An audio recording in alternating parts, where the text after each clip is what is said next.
Assalamualaikum warahmatullahi wabarakatuh. Bismillah, walhamdulillah, wassalatu wassalamu ala rasulillah wa ala alihi wa sahbihi wa man walah. Rekan-rekanku, santri Husnul Khotimah 2 Kuningan, terkhusus kelas 9 yang masih di rumah. Insyaallah pada kesempatan kali ini kita belajar lagi di pelajaran Nahwu, yang dimana kita akan mempelajari bab baru, yaitu ahwalu wa anwa'ul mu'rabi, keadaan dan macam-macam kalimat mu'rab. Jadi setelah pada kesempatan kemarin atau minggu kemarin kita mempelajari tentang mabni dan mu'rab, di sini kita akan mempelajari lebih detail tentang al-mu'rab, yaitu tentang keadaan kalimat mu'rab dan macam-macam i'rabnya. Ahwal wa anwa'ul mu'rabi, keadaan dan macam-macam kalimat mu'rab. Al-ahwal allati tulazimul mu'rabu arba'atun, yaitu keadaan yang dia selalu mendampingi keadaan mu'rab, kalimat mu'rab, yaitu ada 4. Ada ar-rafu, ada rafa, ada an-nasbu, ada nasab, ada al-jazmu, ada jazm, dan al-jarru, dan ada jar. Jadi keadaan yang selalu mendampingi kalimat mu'rab yaitu ada 4. Rafa, nasab, jazm, dan jar, atau keempat keadaan ini dinamakan anwa'ul i'rab, macam-macam i'rab, yaitu rafa, nasab, jazm, dan jar. Ini sebenarnya sudah kita singgung di kelas 8 kemarin. Di sini kita hanya akan memperkuat lagi dan memperdalami tentang apa itu rafa, nasab, jazm, dan jar. Ahwal mu'rab, keadaan mu'rab. Nah, yang pertama ada ar-raf'u atau marfu'. Apa itu rafa atau marfu? Taghayyurun makhsusun ila dhammati, yaitu perubahan khusus ke dalam harokat dhammah, wa ma yanubu anha, dan kepada yang menggantikan dhammah. Nanti di pelajaran khusus bab tentang rafa atau marfu kita akan membahas tentang ciri-ciri rafa, salah satunya dhammah, dan yang menggantikannya niyabahnya. Nanti akan ada alif, ada wawu, dan ada sebutun nun. Tapi itu nanti akan kita pelajari di bab khusus tentang rafa. Wa alamatuhu al-asliyah, dan ciri aslinya hiya al-dhammatu, adalah dhammah. Maka di awal untuk memperkenalkan rafa atau marfu, maka rafa atau marfu ini kita akan sebut dia adalah perubahan ke dalam bentuk harokat dhammah dengan ciri aslinya adalah dhammah. Kemudian ada an-nasbu atau mansub, yaitu taghayyurun mahsusun, itu perubahan khusus ilal fathati, ke dalam harokat fathah, wa ma yanubu anha, dan kepada yang menggantikannya. Sama dengan rafa, nanti kita akan membahas tentang niyabah atau pengganti dari fathah ketika nasabkan. Wa alamatu al-asliyah, dan ciri aslinya ya al-fathah, yaitu fathah. Maka untuk lebih mempermudah, mansub itu kita sebut dengan difathahkan, marfu didomahkan, mansub difathahkan. Kemudian yang selanjutnya ada al-jarru atau majrurun, yaitu taghayyurun makhsusun, perubahan khusus ilal kasrati, ke dalam harokat kasrah, wa ma yanubu anha, dan kepada yang menggantikannya. Nah, untuk awalan, untuk ini jar ini kita kenal dengan kasrah. Maka alamatuhu al-asliyah, ciri aslinya adalah kasrah. Dan nanti di bab khusus tentang jar kita akan membahas tentang niyabah tentang kasrah ini, tentang jar ini. Al-jazmu, yang keempat, al-jazmu, yaitu atau majzum, dia adalah taghayyurun makhsusun, perubahan khusus ila sukuni, kepada harokat sukun, wa ma yanubu anha, dan kepada yang menggantikannya.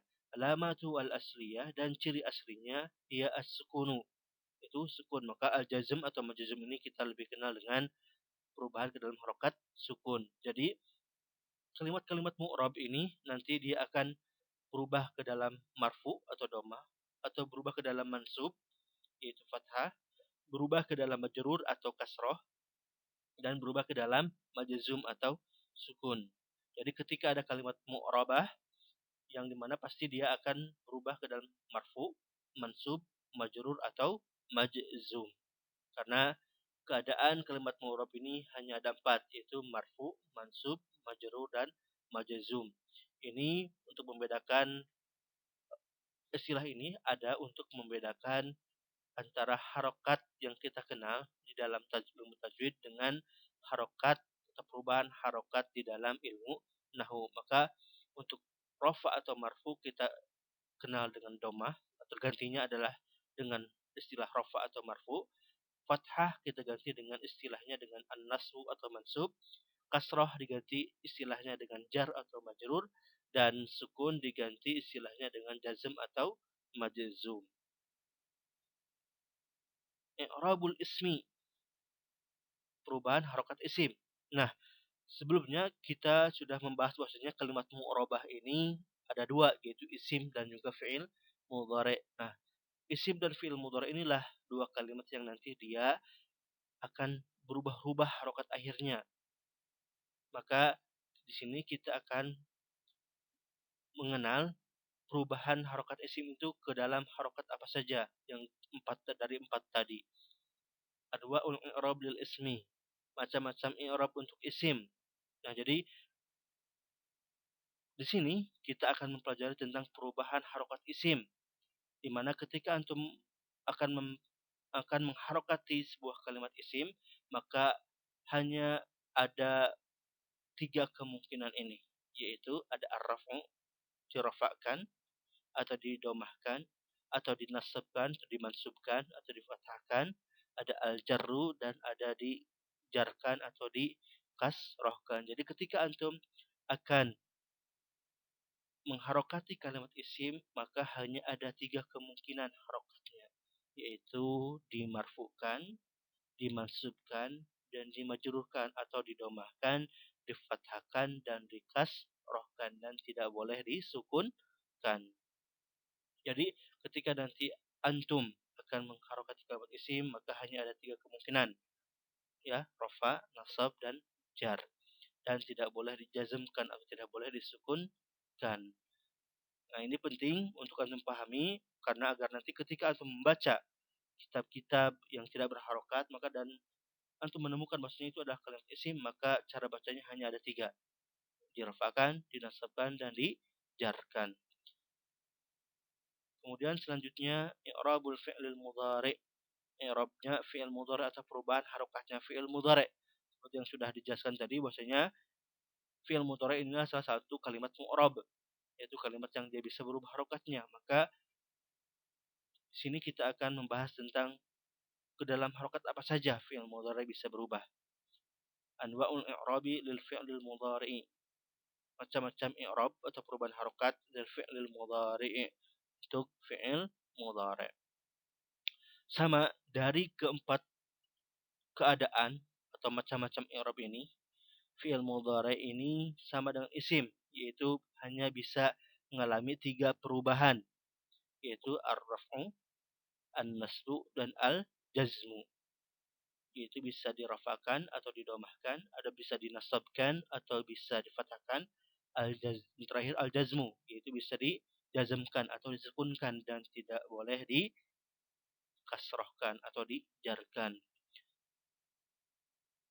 Jadi ketika antum menemukan sebuah kalimat fi'il mudhari, maka harokatnya hanya akan ada tiga, yaitu didomahkan, difathahkan, dan disukunkan. Ini sebenarnya sudah kita pelajari di kelas 8 semester 2, yaitu tentang nasbul mudhari, wa jazmul mudhari, wa raf'ul mudhari. Ini hanya sebagai penguat saja atau pengulangan apa yang sudah kita pelajari sebelumnya. I'rabul fi'li al-mudhari. Jadi untuk perubahan fi'il mudhari ada tiga, rofa, nasab, dan jazm.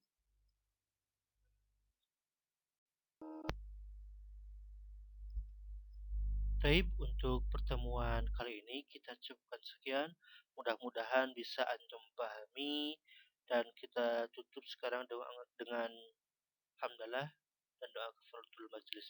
Alhamdulillah Subhanakallahumma wa bihamdika asyhadu an la ilaha illa anta astaghfiruka wa atubu ilaik. Wassalamualaikum warahmatullahi wabarakatuh.